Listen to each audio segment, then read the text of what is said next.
welcome to the Center for Brooklyn History. I am so happy to see people, real live people in this room. Thank you for joining us, for being together here. It's actually only the second time that we have had an in-person program since COVID. And in fact, this building where we are right now is not open to the public. It is closed and has been closed since March. But for these special programs, we are opening. So thank you for being here. It's great to have you all.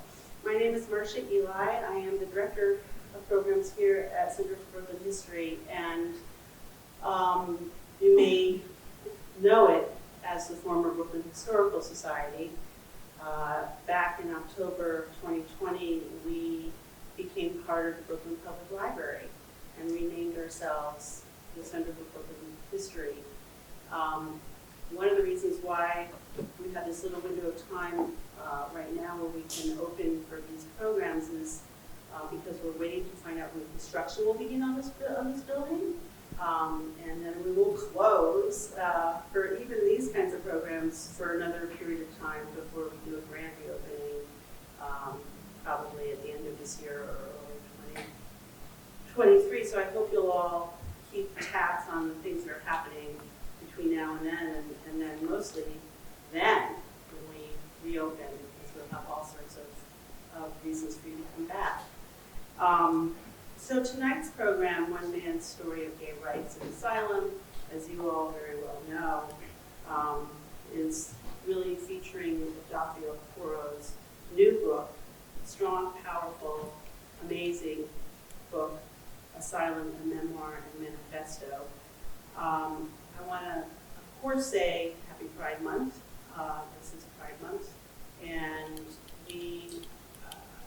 I just want to, for a second, say, we have at the Brooklyn Historical Society taken pride in offering a lot of programs about the history of LGBTQIA+ population folks, queer history of New York. We've had George Chauncey, we've had Hugh Ryan. In fact, we've had an exhibition here that maybe some of you heard about based on Hugh Ryan's book, Queer Brooklyn.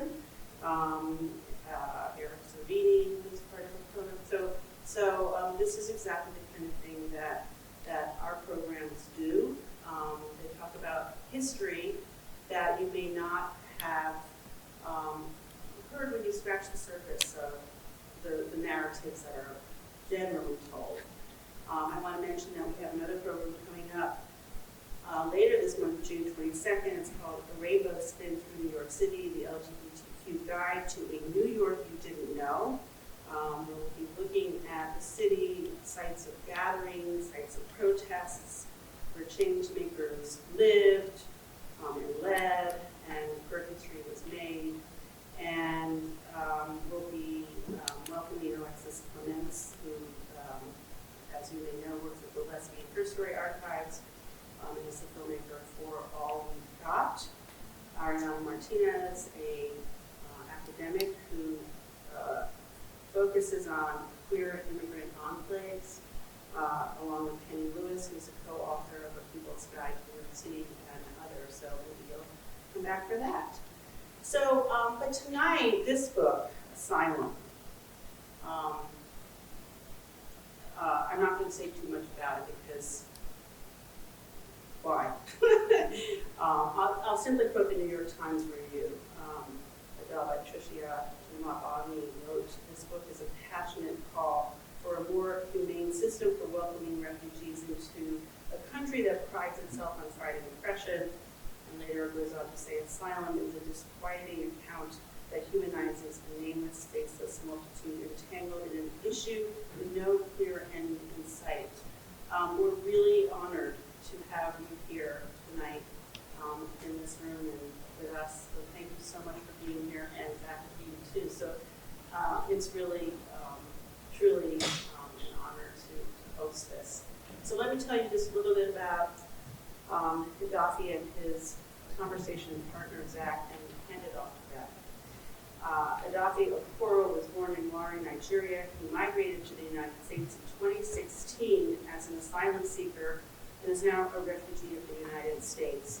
He is a global gay rights activist, the founder of Refugee America, Inc., and one of the country's most visible voices on the issue of displacement, especially LGBTQ displaced people. He is among the inaugural winners of the David Prize, which honors individuals with coalitions for creating a better, brighter New York City, and he is also a Local 30 honoree. And tonight he'll be in conversation with Zach Stafford, who is an award-winning journalist, editor, and producer. Currently, he serves as a contributor to MSNBC. He's host of the Art Hard radio show In the Deep Stories That Shape Us, co-producer of the Pulitzer Prize-winning musical Strange Loop. And prior to these roles, he was the first Black editor-in-chief of The Advocate. He served as the chief content officer of Grindr and was a journalist at The Guardian. He has written 2 books, Boys and When Dogs Heal, serves on the board of directors of the American LGBTQ Museum, and in 2019, he was included in the Forbes 30 under 30 list and also named as one of the 100 most influential Black people living today by their belief. So please help me welcome both of them, and thank you so much for being here.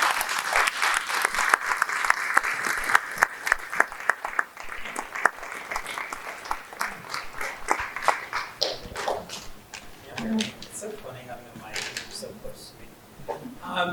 I'm so excited to be here today because I have done many of these, and I'm also going to use my phone because I have notes on it. My airplane mode is on. I'm not texting. I have done many of these in my life due to my job, and I will say this is the one I'm most excited about because I actually like the book. And the book is very, very good, and I'm sure many of you haven't read it because it just came out today. Congratulations, Edafe.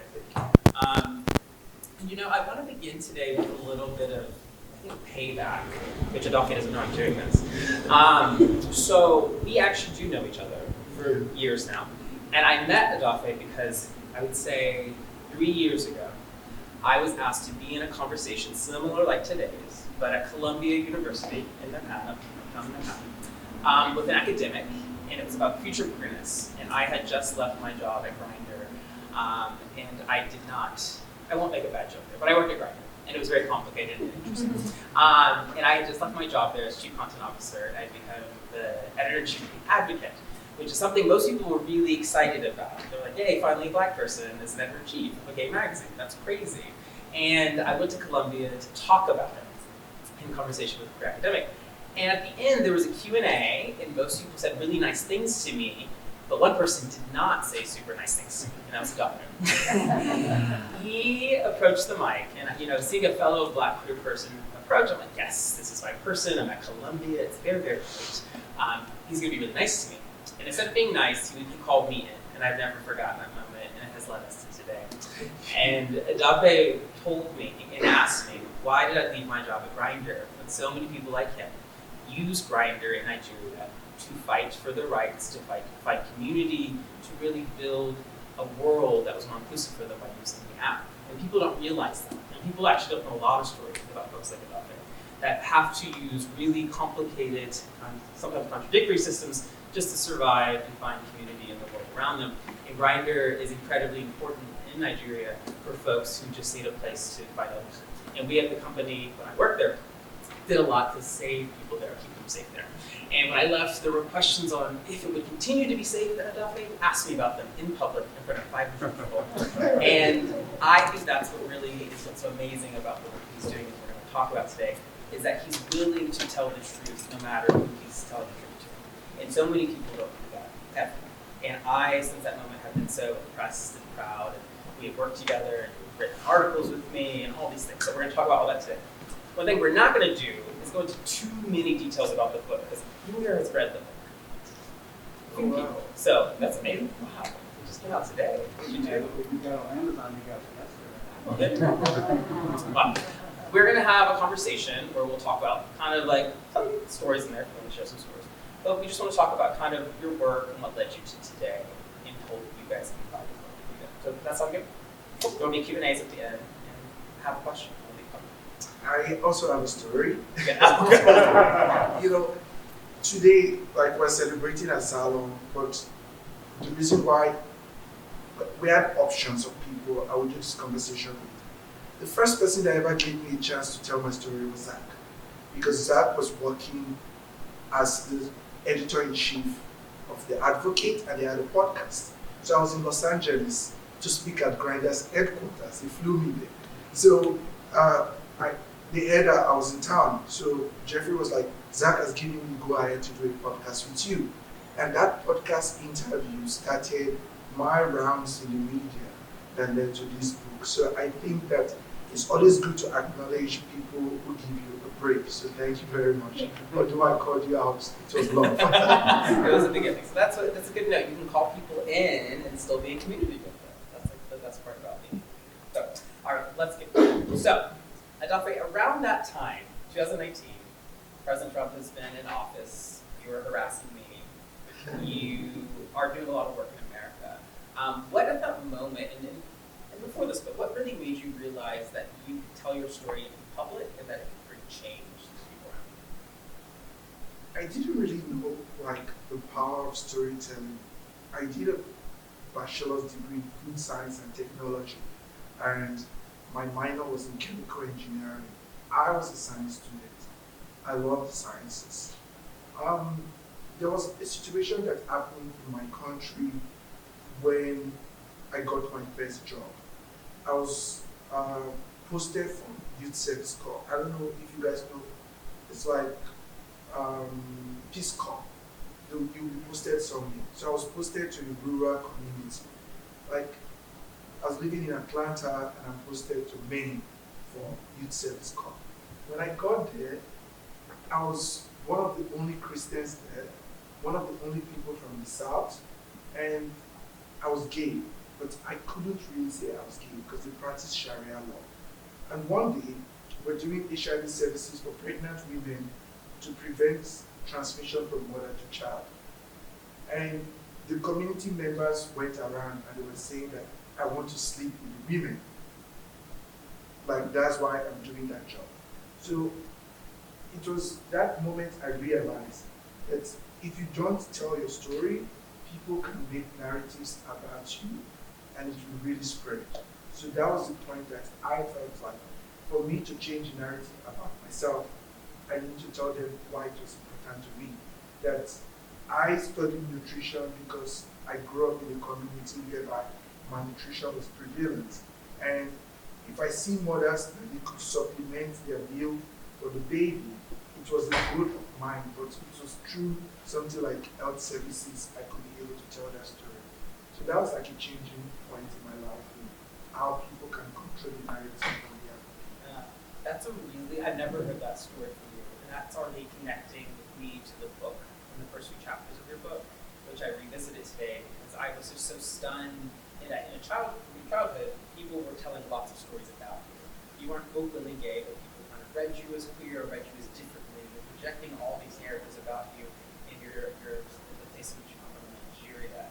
So when you were a kid and you were revisiting that in your book, what did it feel like to go back to that time where people were projecting narratives on you, telling stories about you that you weren't ready to tell about yourself yet? Looking at it retrospectively, I feel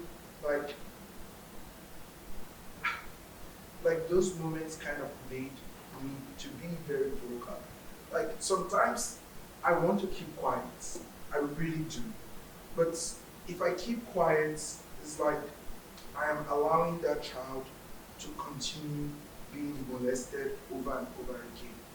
Because if I look back, I really had a difficult childhood. But at then, it was the best I could have had. And although I had a difficult childhood, I still had a very good childhood compared to people in the community I grew up in. Because I was kind of smart a little bit. In my family, nobody had ever gotten an education. There was no example of what life could be if I go to school or if I challenge the system. I've always seen people that are like bowing down to the system. And I felt like I don't want to be that person. So I wanted to be distinctive from my molesters, abusers, people that are having self-bigotry of low expectation than so he wrote that to me once. So I was that person and I didn't want to be that person anymore. And the only way I could be a different person was to have a voice. Did it frighten you as a kid to know that about yourself, or to be struggling to have your own voice? Because what was interesting, when you read the book, you have a lot of strong personalities around you. A lot of people who are imposing a lot on you. There are a lot of women that are really taking care of you and not taking care of you at times. But what was it like to find your voice amidst all that kind of chaos around you? I'm still that person today. Even my partner, my friends, they hate me sometimes because when they say, Edafe, don't do this, it's like, that is what I'm going to do. There was a time somebody told me that, why are you sharing stories? You have an accent, you are from Nigeria. Nobody wants to listen to you on NPR. That's what somebody told me in 2017 when I came out of the detention center. It's like, if you go on TV, a conservative, a white person from the middle of the country wouldn't want to listen to you.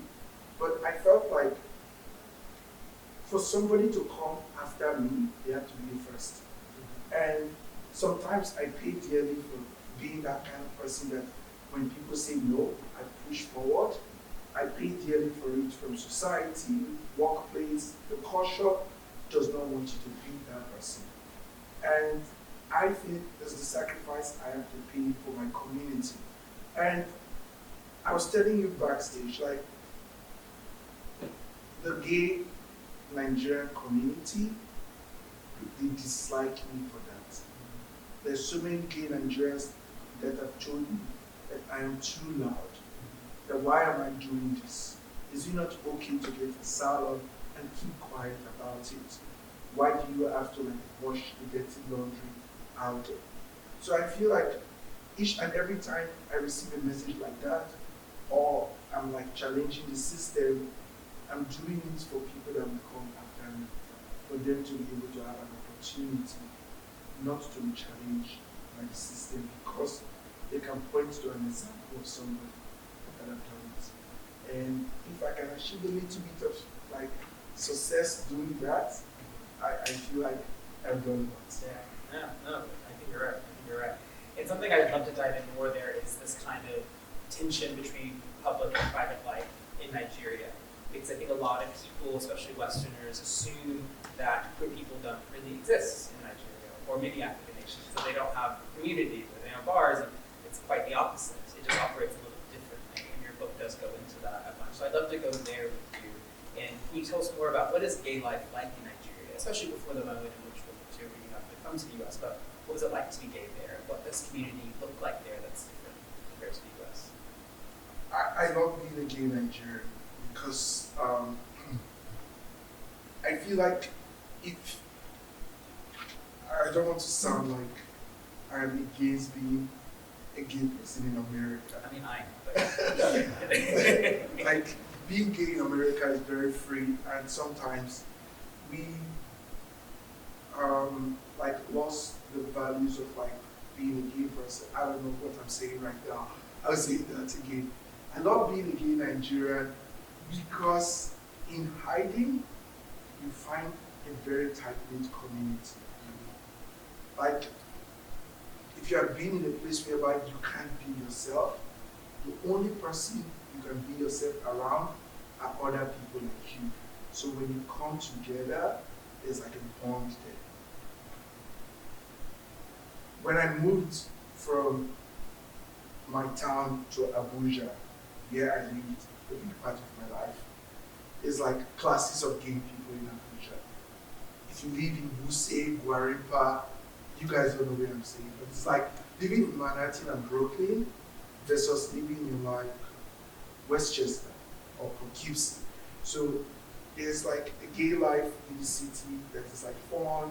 You go out with people, you have fun, and you go away. And there are people who are living in the outskirts of the city that can come to the city. So I found community there. I found people of like minds. And I felt safe because even though I don't have food, I know that I will have a place to stay. But in America, if I go to a gay person's house, they'll be like, when are you going to parent? It's just like the capitalist way of like living life.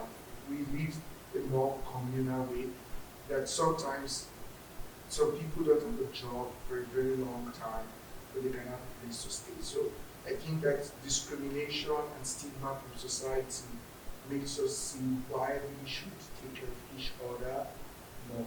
So there was a time I went to a group for people living with HIV and AIDS, and they're like, you can't come into the group because you're not HIV positive. But like, I'm gay, they're like, this does not qualify. But outside that group, they are like my community members too. So it's like people living with HIV and AIDS also have a tight-knit community that they protect each other. Well, I really liked being a gay Nigerian because I felt like even though I fall through the cracks, I have a place I will stay at night.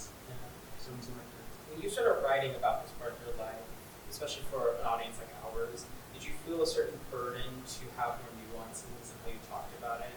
Because I feel when I reread the work that you have a tremendous amount of care about Nigeria as a place and your community as a place. So was that intentional? My agent, when I was writing the proposal, was like, I want Nigeria to loom so big in the book. It's a character. But I was trying to make it so small because I felt like I didn't want to be the person that would be criticizing Nigeria because I'm a Nigerian. I'm still a Nigerian, even though I'm a refugee here. And I felt like I had to take care of the community in a way, protect them. But I also did justice to the community. I wrote about somebody, Emmanuel, that died of AIDS and how it made me an activist. I wrote about Bobby, who was like my boyfriend, not my boyfriend, and he showed me love, compassion, and brought me under the care. That was what I was trying to refer to. It's like I left my city, I moved into a big city. Bobby was like, stay in one of my rooms, like come to my saloon, like took care of me. And I tried to like make their lives memorable in a book. You know, it's called a memoir. It's my journey and me telling my story. But if you read through the book, it's a lot of people's story. It's my tradition, my religion, how other influences, both social and cultural, comes to play a role in my life. And I felt like I did the best I could with where I was when I was writing the book because I was dealing with the trauma of not knowing who I was anymore. So, you know, after writing the book, I felt confident. After writing the first chapter and the second chapter, and I've been granted asylum, who am I? Am I still a Nigerian? Am I a refugee? Am I, like, I couldn't tell who I was. So I was having personality crisis, and I decided to leave it the way it is with who I was then, and not allowing who I am now to like interfere into the process. That's a lot to manage at one time. Who you are, who others are, how you represent your community, it's a big burden. Was it something that weighed heavily on you as you were typing away? Because also, for context, everyone, this stuff didn't happen that long ago. You know, when I met you in 2019, that was only a few years since you even got this faithful moment in JFK. So this has been, what? 18 months. Yeah, 18 months after that. So this has all been together 6 years of everything happening. So, Almost 6 years. yeah. So was writing kind of an active way to process everything for you in real time? Not really. I was in therapy at the Berkeley Survival Protection Program from 2017 to 2018, almost 18 months. So I've done survival protection therapy. I've understood myself a little bit more. I want the daily price, so I was like financially okay. And the biggest struggle for me when I was writing the book was like honoring the people who have passed, while also telling the joy in how they interacted with me. And when I was writing the book, at the very end, like I lost my dad. So it was very difficult to tell some people's story when they're no longer here. So I just kind of like avoided some things. I think I've been in therapy like almost my entire life in America because every day when I interact with people, I discover more and more how difficult life is for me because when I was younger, I was persecuted as a gay person. In my teenage years, I was persecuted as a gay pastor, teenager, coming out. And in like my middle age, I became a refugee. I've never known the joy of being a person that is not struggling. So that was the struggle I was having, is like, can I also tell a story that brings joy? And I tried to do that with like, okay, I was a refugee, I was persecuted, all these things happened, yes. But look at me now. I graduated from NYU, I'm getting married. Like, life is okay with all this persecution. I think that was the battle, is that I don't want to tell a story that looks like, if another refugee reads the story, like there is no hope for me. I was trying to like put some hope into it. So I was protecting people from some of the trauma. I think so. Yeah. And something you do really well in the book is, and there's a lot of hope there, but there's a lot of just reality of the circumstances of your life. And you do use joy to motivate or push us through, but it doesn't present kind of this, what I would say is a stereotypical asylum story that is, you went through something terrible in your country of origin, and then one day you have this really exciting event, and then you come to the US, and then everything's great. It doesn't happen for you, right? No. You got the things were not great.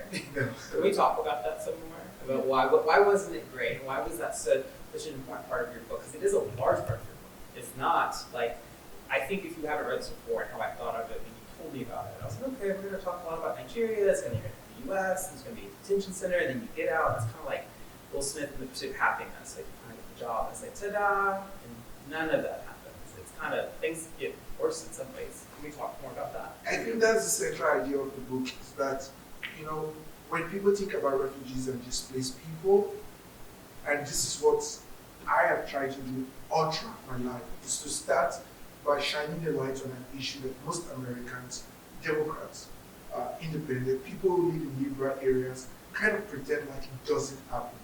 And that really drives me crazy all the time, is that when people come here to seek protection, we're like, oh, let's welcome them to America. Yes.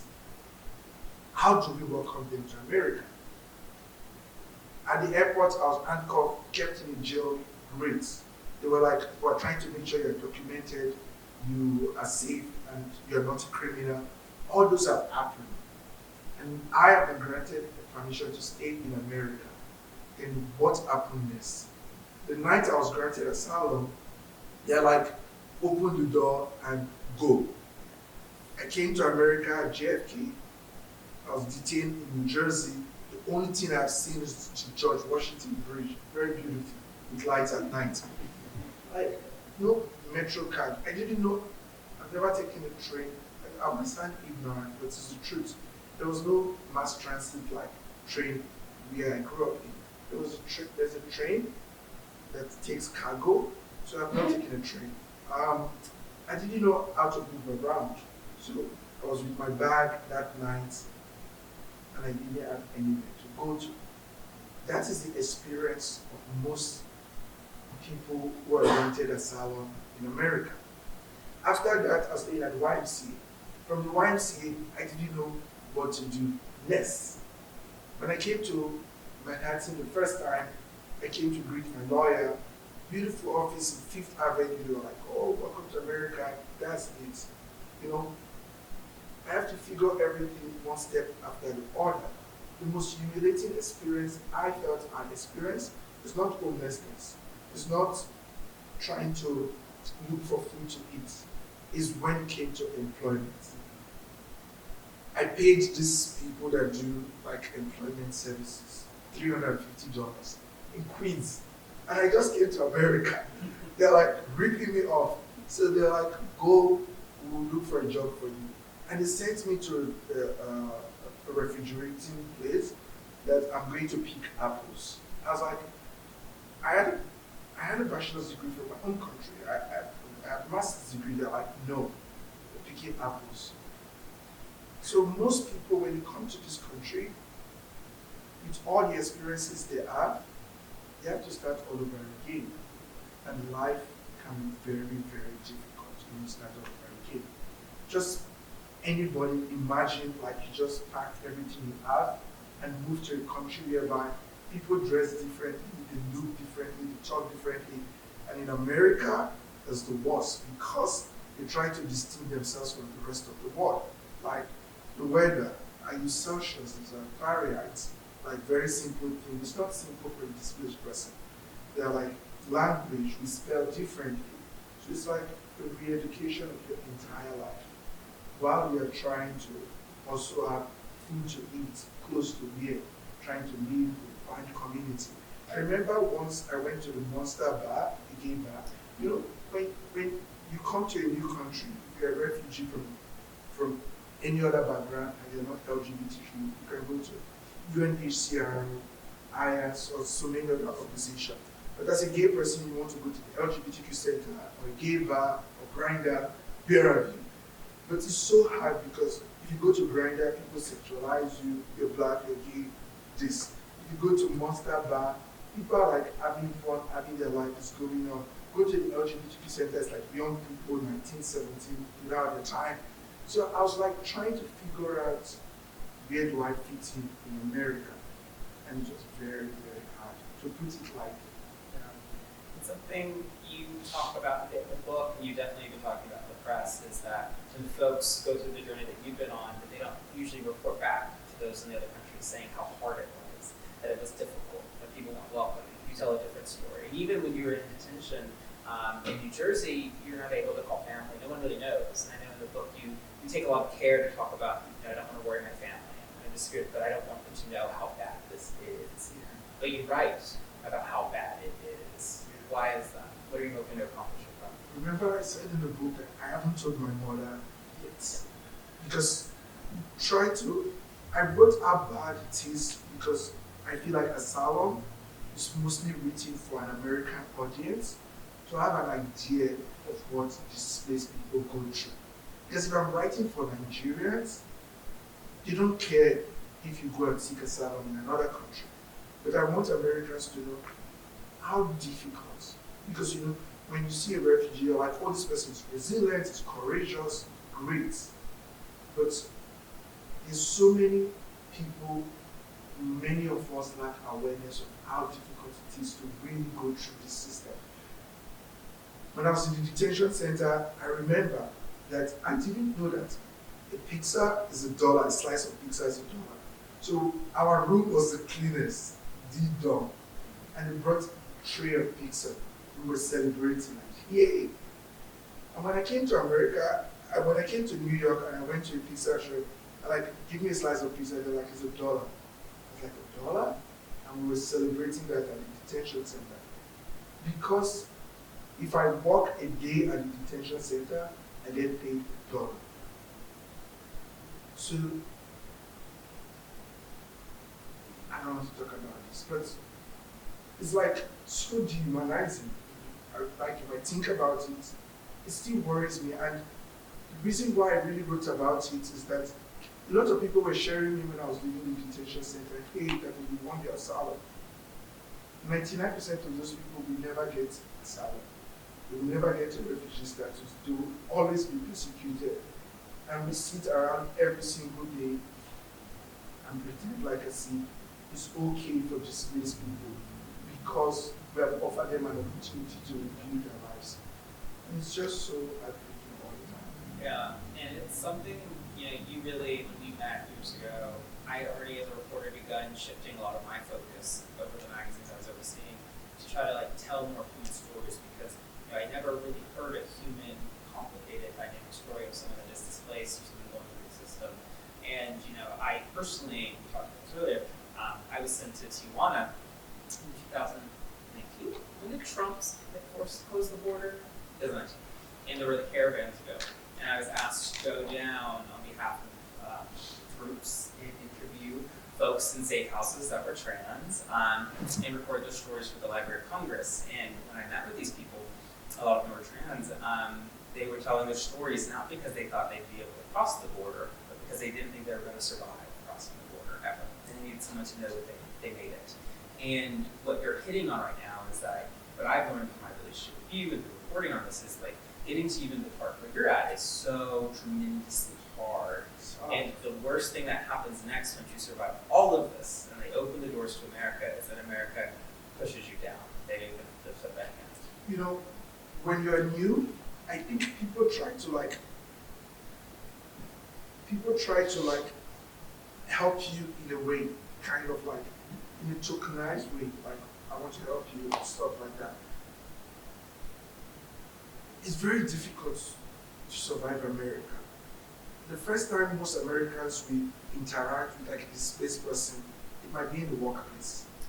And in the workplace, you see people are like, oh, why do you dress like that? Oh, why do you write this sentence like that? This is American English, different from British English. Why do you eat this food? Why do you do this? Why do you do that?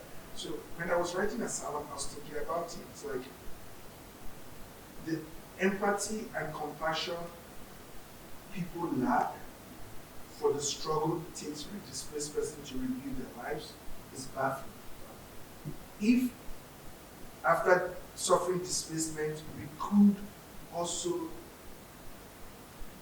continuously reinvent ourselves to be compatible to the US society, why does the US society not do half of the work?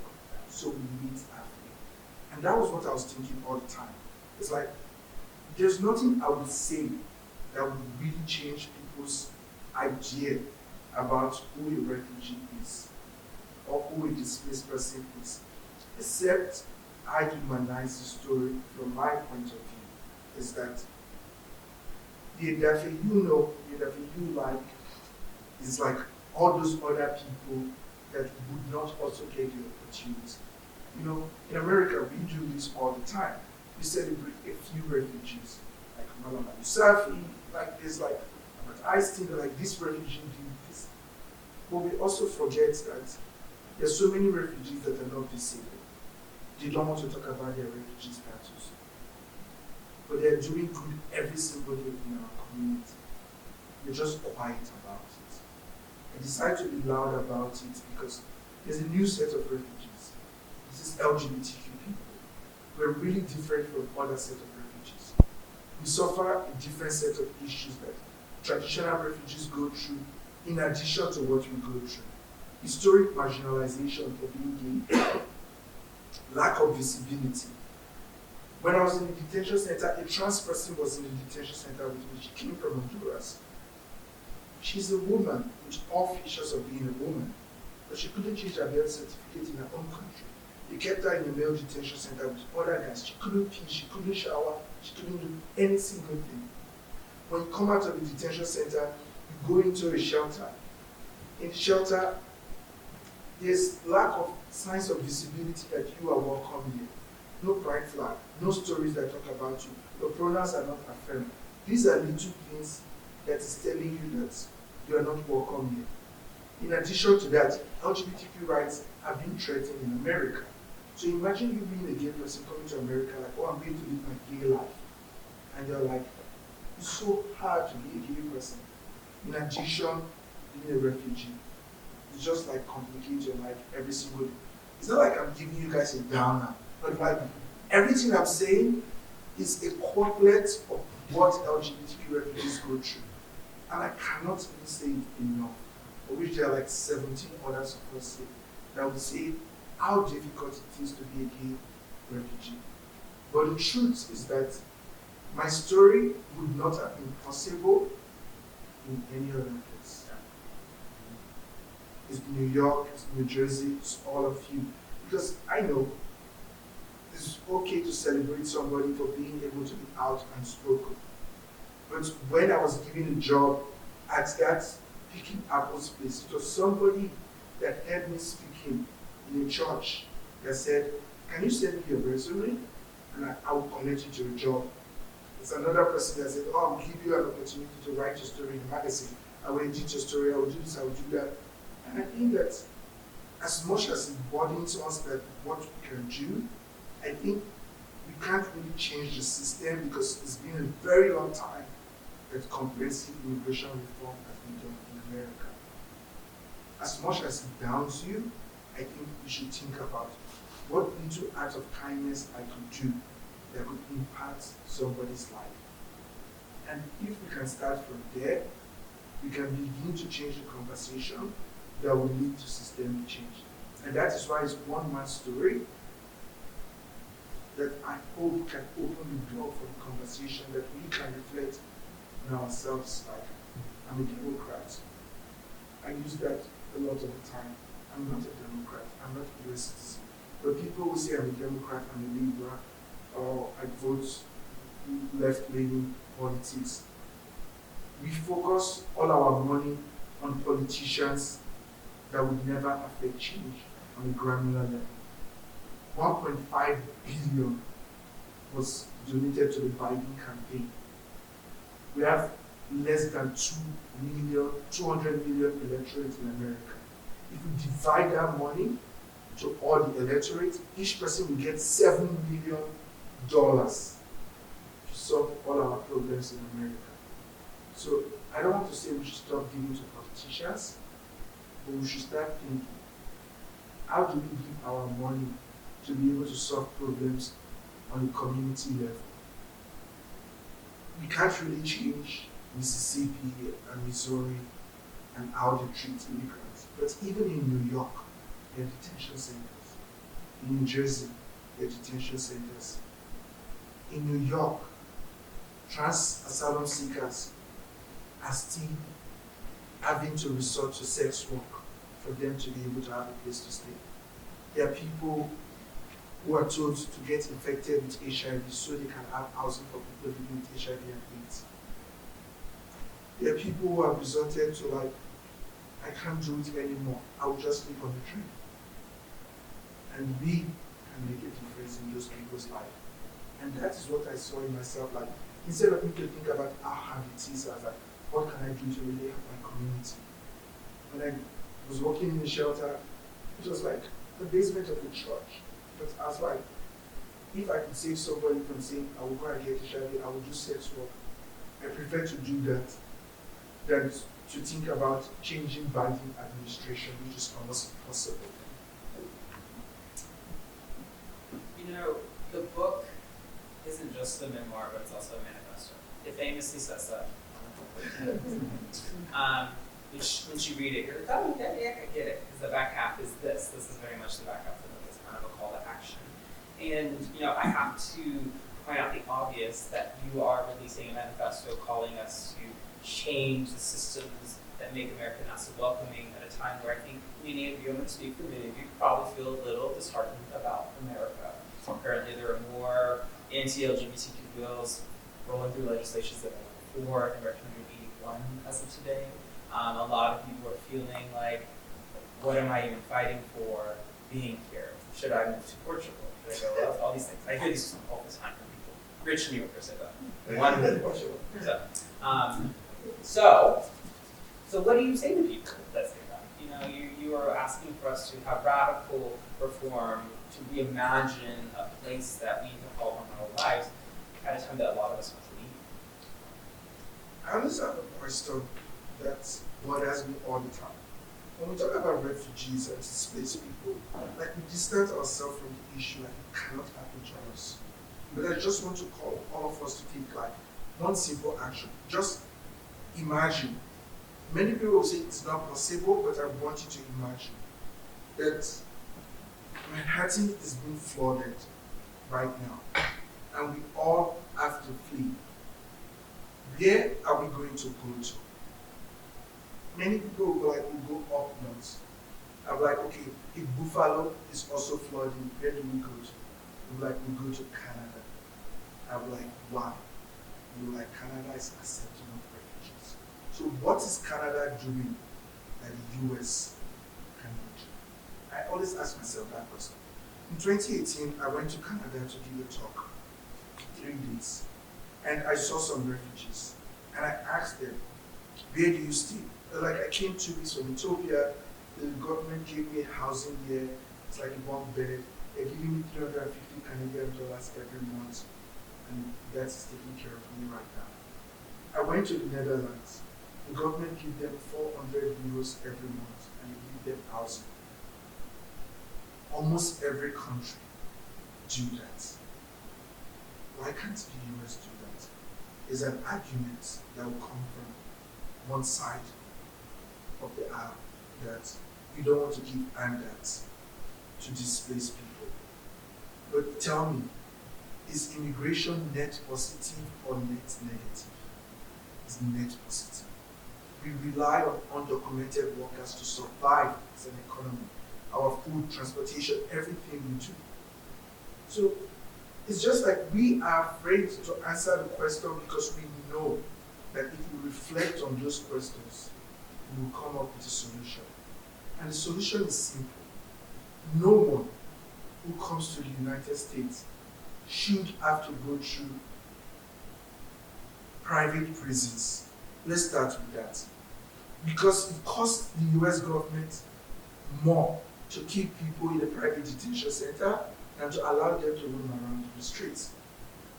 So that is the first thing I am advocating for, is that we should abolish private prisons. It's a systemic work that is progressing. In California, they will outlaw by 2028. New Jersey, where I was detained, Elizabeth, they will outlaw by 2026. That means private prisons is going away.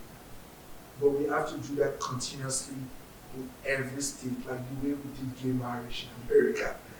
Then, when people come here, I think, even though we're not giving them handouts, so-called, if people are giving work authorization to be able to work in America, that will be transformative. These are 2 legislation on the larger level that can help people live normal lives in America. But on a granular level, I remember when I was running a shelter, somebody named Desta came to the shelter to live with us. Last year, June, he bought a house in New Jersey. And just imagine how many people would live wholesome lives if they are given an opportunity to have a fair start in America. Currently, there are no shelters in New York City. Try to look for a shelter for an asylum seeker to stay. Right now, there is none in New York City. Why can't we do that? But if you are HIV positive, you will get a voucher for a place to stay.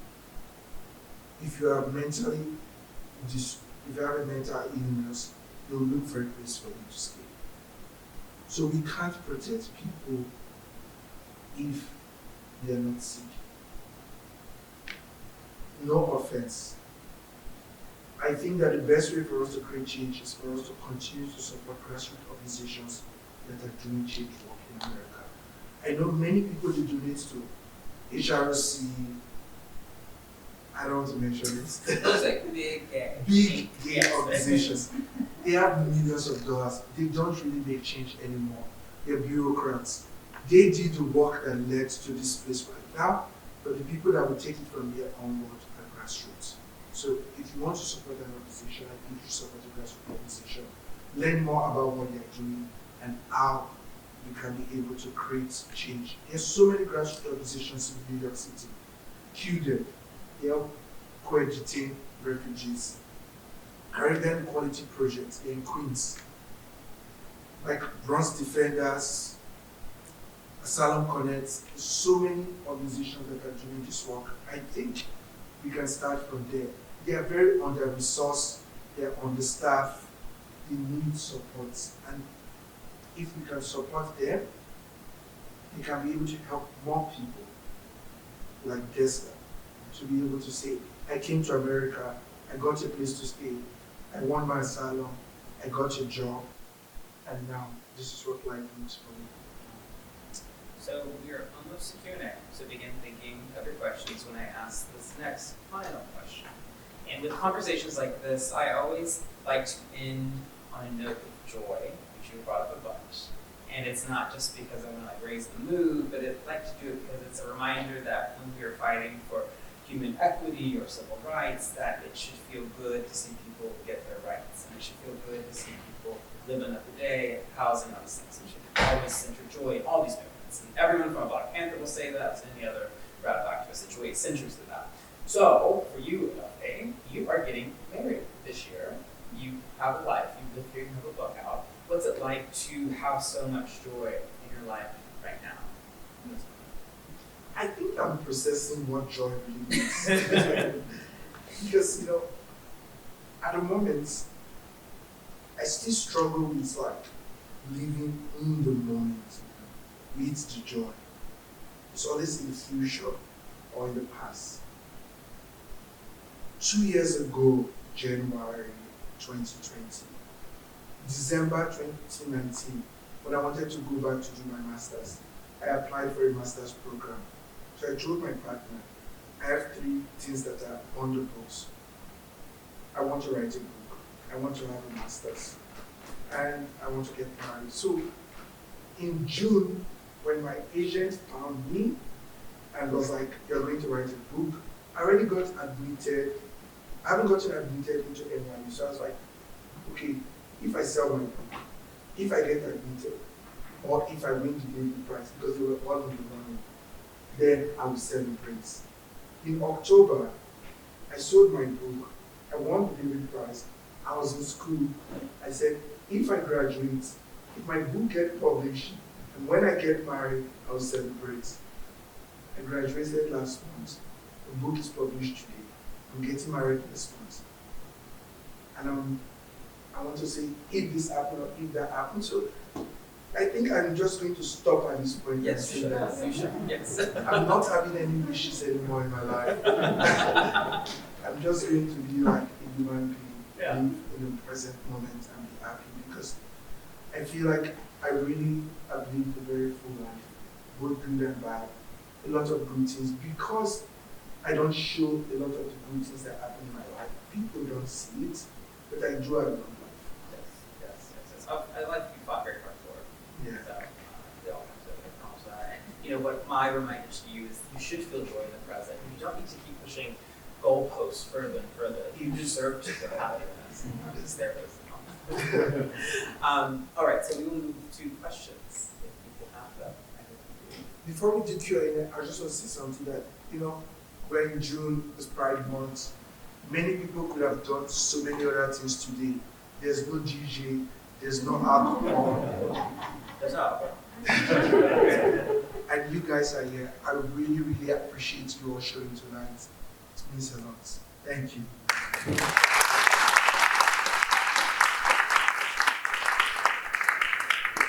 And I would push the people that have read the book to ask questions, because you did the homework.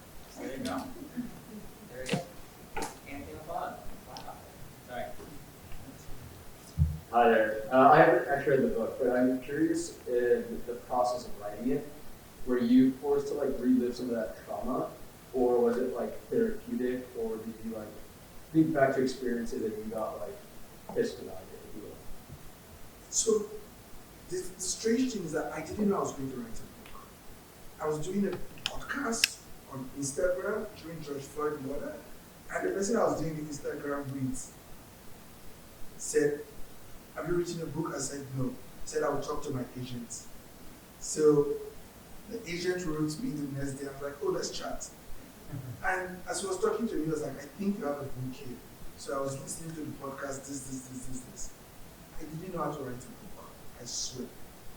My agent is an editor himself, so he was like, helping me, I think this idea is good, I think this idea is good. I read this article, I think you should add this.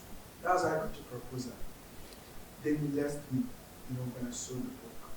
So as I was writing the book, I began to discover more and more what I want to say and how I want to say it. So when Simon and Schuster bought the book, I think it gave me more courage to be like, I deserve to write this book, kind of like validation.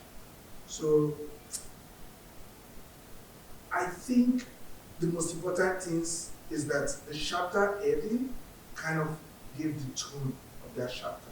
So you say black, gay, refugee, or faith in the West or faith in West Africa, or like that. So when I have the title, I now think about what stories are going to make this work.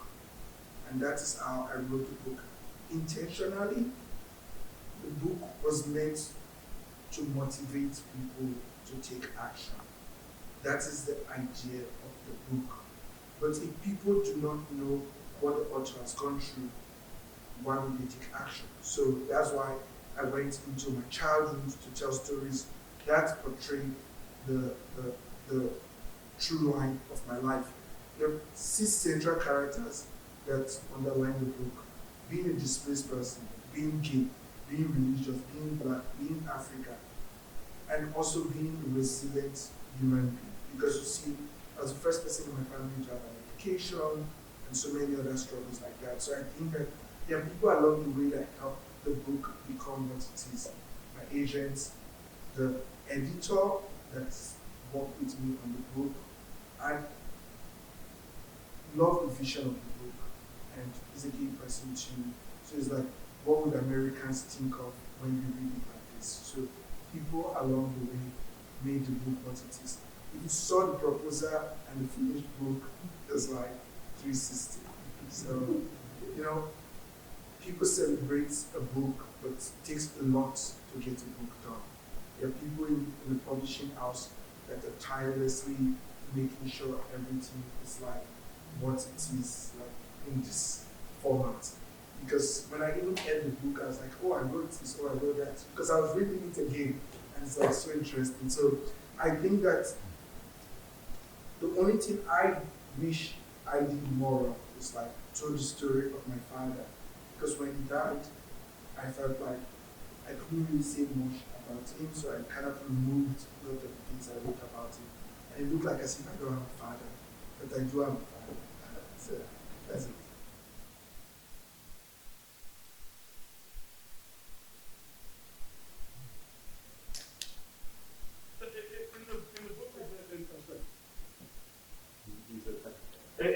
In the book, there's a whole chunk about your religion, and there's a whole storyline with that. And you mentioned it now as something that is constitutive of your identity.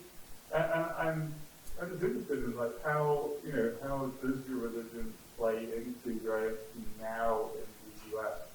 As because it kind of doesn't make it to the first the gay displaced person from Africa. It doesn't, but you're obviously Christianity is important. I was wondering about that. And for context, you are or were a pastor. Yeah. I think that organized religion is like a place of community. I attended a Unitarian church because I found community there. I love the community that organized religion brings. It's like being a gay person. Gay people, we are organized religion on our own. So when you meet another gay person, it was like, thank you, Jesus. It's like that. I'm taking this.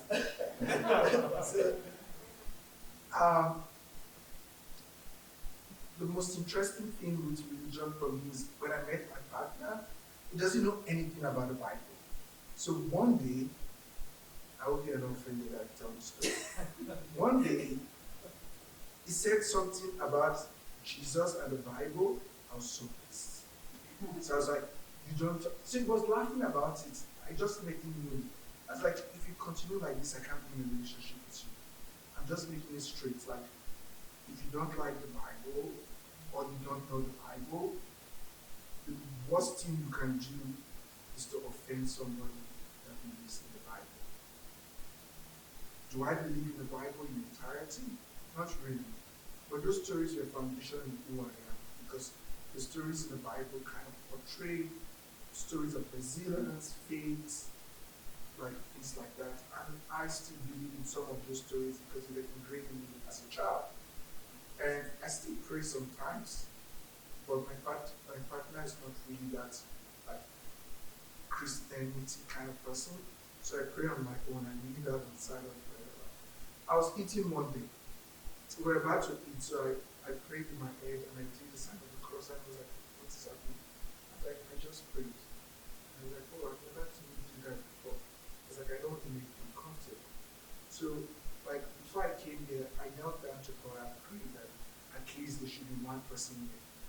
So if I'm having anxiety, I do resort to like praying to God. But I don't go to a church. I don't have the Bible on my bedside. It's just like made me who I am very consistent. I can't stop being that person.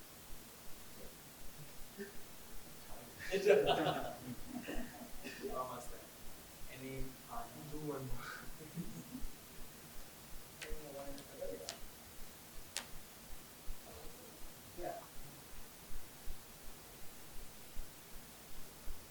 Hi there. So my name is Julian Omotoso or Omotoso. So I'm Nigerian as well. My parents are from Nigeria. They moved in 1988. I'm a transgender woman and also queer. That's complicated, but yeah. But I thought I'd say hi, and I also felt like I'm also writing a memoir. I'm writing my memoir, and they actually invited me over to this event because of all these interloping things in my life, and I guess I'll ask what advice do you have as far as utilizing struggle as a means of teaching? Where does it come in? You know, I don't know a lot about how to teach with struggle. You know, I don't know a lot of things. I know very small amount of things, and I kind of drive in. I think that majority of my life, luck has played a role. I feel so. I'm not going to cry, but I feel like I've been a very lucky person because I met some people with just like hello, and they're like, you want to write an article for LGBT magazine? You want to do a BuzzFeed article? I did an article for BuzzFeed. I and Zach edited the article for a month. It will go back and be like, add this thing to the article. I'm like, can you publish it? Just like, go back, bring 2 more stories, go, and you later publish the article. So I think it's your personal struggle. Well, my advice is that whatever works for you, like lean into it deeply. And what has worked for me is like going out, meeting people, saying hello, becoming my friends, having lunch with them, and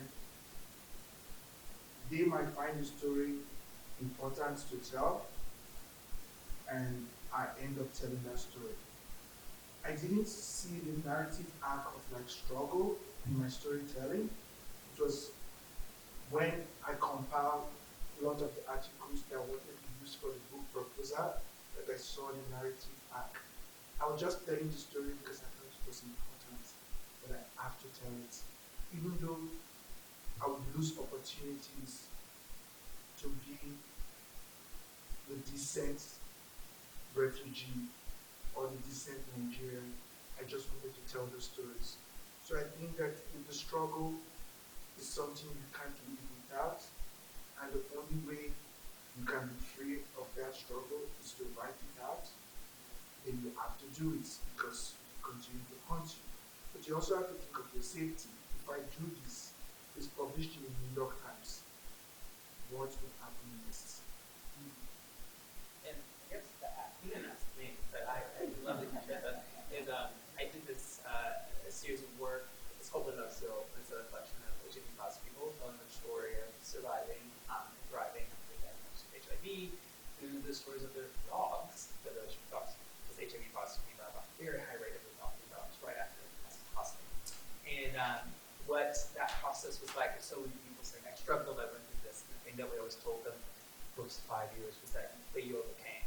And I think that's always a powerful moment for struggle, is that you're showing people that you overcame. And I think about that's why I love this book so much, is that I've spent so much of my life as a reporter, as a journalist, with people who didn't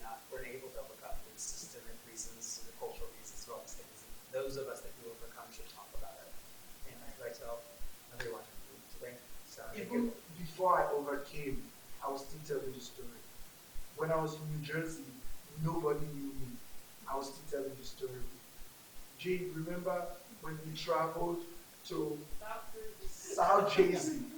We went to an event, all white folks. I was the only person of color. I and Jane Wednesday. She drove.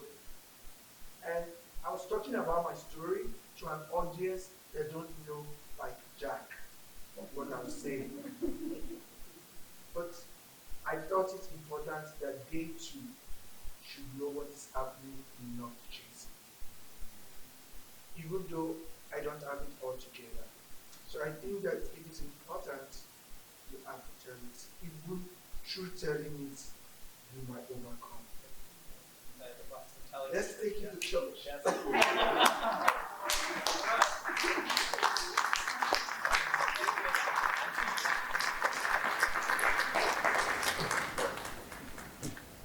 Thank you.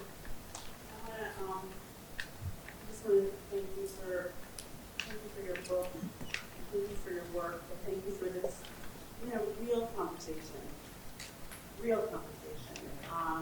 And if you have the book, Edafe has agreed to sign them. We have a table downstairs. There are books for sale downstairs.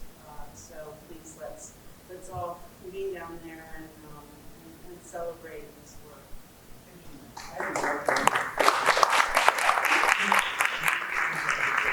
Okay, great. Are we taking it with the audience too? Can we do that? Yeah. How was the presentation? Oh, we might have to watch us take a picture, yes. It's good to